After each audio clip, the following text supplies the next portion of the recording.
स्वागत है आप सभी का tech study ITI YouTube channel पर। सीपीआरआई यानी सेंट्रल पावर रिसर्च इंस्टीट्यूट, केंद्रीय विद्युत अनुसंधान संस्थान, जो कि भारत सरकार के अधीनस्थ एक स्वायत्त सोसाइटी है, यहाँ से आईटीआई के लिए टेक्नीशियन की वैकेंसी, टेक्निकल असिस्टेंट की वैकेंसी यहाँ पे आ चुकी है। साथ में असिस्टेंट ग्रेड 2 की भी वैकेंसी है। एंड ये वैकेंसी पहले भी आई थी, उस वैकेंसी का एग्जामिनेशन भी हो गया था, उसके बाद उसको कैंसिल किया गया, जो कि समझ से परे था।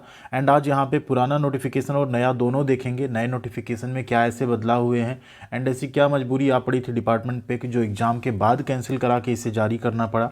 साथ ही साथ एज क्राइटेरिया क्या होगा, कितनी फ़ीस लगेगी, एग्जामिनेशन पैटर्न जो कि पहले जारी नहीं हुआ था, अभी उसके बारे में बात करेंगे क्या होगा। एंड आपको इसका फॉर्म भरना चाहिए या नहीं भरना चाहिए, कैसी जॉब है, सबके बारे में देखेंगे। कंप्लीट नोटिफिकेशन 2023 की नई वैकेंसी है। इसके अलावा इसरो की तरफ से वैकेंसी आ चुकी है, उसमें अगर आपने नहीं अप्लाई किया जरूर अप्लाई कीजिएगा। सेल बोकारो की तरफ से परमानेंट जॉब की वैकेंसी आ चुकी है। डिस्क्रिप्शन में साथ में वीडियो की लेटेस्ट में आप जाएंगे तो वीडियोज़ आपको मिल जाएंगे, एक बार देख के जिसमें भी आप एलिजिबल हैं उसमें अप्लाई जरूर कीजिएगा। चैनल पर नहीं तो प्लीज़ वीडियो को लाइक एंड चैनल को सब्सक्राइब कीजिएगा। साथ में टेलीग्राम चैनल है, डिस्क्रिप्शन में लिंक है, उससे ज़रूर जुड़ जाइएगा। वहाँ पर सभी तरह की अपडेट और इन्फॉर्मेशन हम आपके साथ शेयर करते रहते हैं।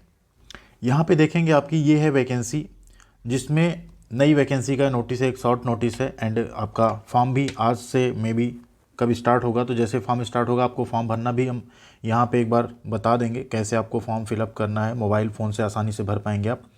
इंजीनियरिंग ऑफिसर ग्रेड 1 की पोस्ट यहाँ पे टोटल आ चुकी है 40, जो कि पहले कम थी। अभी पहले का भी नोटिफिकेशन देखेंगे।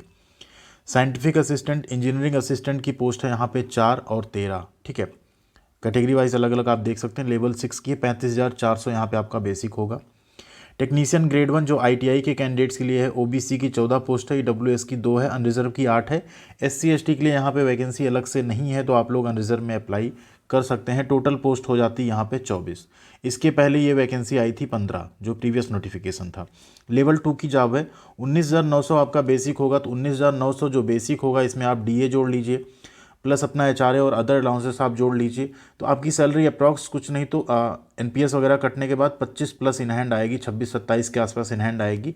एंड सबसे इंपॉर्टेंट हो जाता है, सेंट्रल गवर्नमेंट की जॉब है तो मौका आपको बिल्कुल नहीं छोड़ना है। वैकेंसी भले कम है, 24 पोस्ट कम भी नहीं कही जाएगी सेंट्रल गवर्नमेंट की जॉब में। इसके बाद एक वैकेंसी असिस्टेंट ग्रेड 2 की, इसमें पोस्ट है टोटल 18, लेवल 4 की जॉब होगी, 25,500 यहाँ पे बेसिक रहने वाला है। ब्रांच वाइज वैकेंसी अगर आप देखें तो यहाँ पे ब्रांच वाइज वैकेंसी अलग अलग दे दी गई है। जैसे आप देखेंगे यहाँ पे इलेक्ट्रिकल ट्रेड की 24 है। सीरियल नंबर 2B की बात करें, इलेक्ट्रिकल की 6, सिविल की 4, मैकेनिकल की 3 है। सीरियल नंबर 2 में देखें केमिस्ट्री की 4 पोस्ट है। सीरियल नंबर 1 में electrical engineering, electronics and communication, mechanical engineering और सिविल इंजीनियरिंग की टोटल यहाँ पे वैकेंसीज़ का अलग अलग नंबर दिया हुआ है, ठीक है। तो जिस कैटेगरी में वैकेंसी नहीं है आप सभी लोग अनरिजर्व में अप्लाई कर सकते हैं। फॉर्म भरने की अगर बात करें तो 10 बजे से 25 मार्च को फॉर्म स्टार्ट हो जाएगा एंड लास्ट डेट होगी 14 अप्रैल 2023। अब आइए चलते हैं पुराने नोटिफिकेशन पे एंड साथ में एग्जामिनेशन पैटर्न की भी यहाँ पे बात करेंगे कि एग्जामिनेशन पैटर्न आपका क्या रहने वाला है, कैसे आप इस जॉब की अच्छी तैयारी कर सकते हैं। तो यहाँ पे देखिए ये था आपका डिटेल नोटिफिकेशन जो प्रीवियस टाइम पे आया था। आप देखिए इंजीनियरिंग ऑफिसर की 20 पोस्ट थी, अभी उसको 40 कर दिया गया है, ठीक है। एंड साथ में आप टेक्नीशियन ग्रेड 1 की पोस्ट देखेंगे 15 थी, जिसे अभी बढ़ा के कितना किया गया, 24 किया गया। जब एग्जामिनेशन लिया जा चुका था तब भी आप चाहे तो बढ़ा सकते थे, बीच में एक आप मॉडिफिकेशन लेटर आ जाता है कई बार वैकेंसीज़ का कि चलिए अभी इतनी वैकेंसी थी, आप वैकेंसी के नोटिफिकेशन में लिखा भी रहता है सीटें घटाई या बढ़ाई जा सकती मैनेजमेंट की तरफ से, तो इसे बढ़ाया जा सकता था उसमें भी। बट आई थिंक डिपार्टमेंट ने सोचा होगा कि चलिए वैकेंसी बढ़ा के करते हैं, फिर से और ज़्यादा फॉर्म आएंगे और ज़्यादा पैसे भी आएंगे उसके, तो फिलहाल उसी तरह से आपको यहाँ पे और ज़्यादा परेशानियाँ भी होती हैं, एग्ज़ाम कराना, रिजल्ट जारी करना, फिर से ज्वाइनिंग कराना, कई सारी चीज़ें होती हैं। एंड जो फॉर्म भरे गए थे उसमें कई सारे कैंडिडेट्स अपने पैसे वापस ले भी लिए, हम आपको अपडेट भी देते रहते हैं कैसे वापस लेना है। एंड कई सारे कैंडिडेट शायद पैसे नहीं वापस ले पाएँ, तो अभी भी आपके पास टाइम है, आप चाहें तो एक बार मेल कर सकते हैं सीपीआरआई के कॉन्टैक्ट में जाके, एंड हो सकता है आपका पैसा वहाँ पे पुराने फॉर्म का सारा कुछ शेयर कर देंगे तो आपका पैसा आपके अकाउंट में रिफंड हो जाएगा। लेकिन जो भी और बच्चे थे जिन्होंने पैसे खर्च किए, एग्जामिनेशन देने गए, वहाँ स्टे किए, रहे, आए गए, खाए पिए, जो भी था वो तो उनका लॉस चला ही गया, उसको गवर्नमेंट ने वापस नहीं किया। लेकिन अगर आप बेरोजगार हैं तो इस तरह का खिलवाड़ आप सभी के साथ यहाँ होता ही रहता है। आप सबको पता है कि रोजगार के लिए थोड़ा सा आपको भटकना पड़ जाता है। तो जो भी वैकेंसी अभी आई है नए नोटिफिकेशन में, उसके अकॉर्डिंग आप लोग तैयारी कीजिए।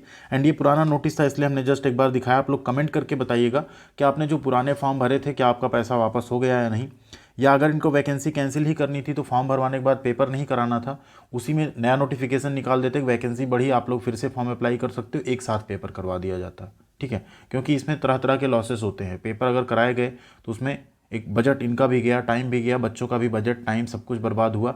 एंड मे भी हो सकता है इसी 2-3 महीने की वजह से कुछ बच्चे ओवर एज भी हो जाएं, कुछ छात्र ओवर एज हो जाएं जो फॉर्म ना भर पाएँ, तो उनके लिए भी एक ये बड़ा लॉस होता है। तो इसमें ध्यान दीजिए, जो टेक्नीशियन वाली वैकेंसी है, जो टेक्नीशियन ग्रेड 1 है, उसमें ITI इलेक्ट्रीशियन ट्रेड के कैंडिडेट अप्लाई कर पाएंगे फॉर्म। साथ में यहाँ पे 2 साल का ITI हो, आपने 10th पास किया हो, और एज जो रखी गई है वो रखी गई है 18 से 28 साल। ठीक है, ये अनरिजर्व कैटेगरी की है। एज़ पर योर कैटेगरी आपको 3 ईयर्स एंड 5 ईयर्स का रिलैक्सेशन, या PWD है तो उसके अकॉर्डिंग आपको रिलैक्सेशन मिल जाएगा। अब अगर यहाँ पे फॉर्म भरने की बात कर लें तो फॉर्म भरने की क्या, टेक्नीशियन ग्रेड 1 की अगर वैकेंसी देखें तो यहाँ पे आपका जो एग्जामिनेशन होगा MCQ टेस्ट होगा। ठीक है, देन उसके बाद आपका ट्रेड टेस्ट होगा जो कि गो नो गो मतलब क्वालिफाइंग नेचर का होता है, जस्ट लाइक DRDO।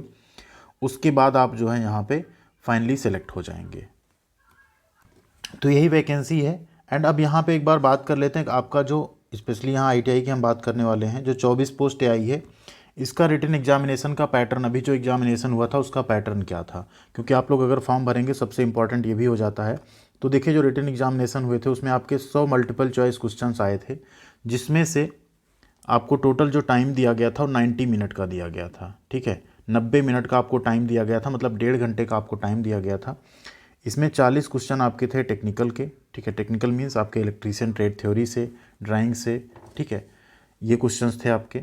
साथ में जो 60 क्वेश्चन थे ये आपके नॉन टेक थे। ठीक है, 100 क्वेश्चन यही आपके आए थे, 60 नॉन टेक एंड 40 आपके टेक्निकल से क्वेश्चन आएंगे यहाँ पे। एंड अगर इसमें बात करें नॉन टेक में क्या क्या आता है आपका, नॉन टेक आप जब भी पढ़ रहे हैं तो आप ये 3-4 चीज़ें ज़रूर पढ़ा करिए।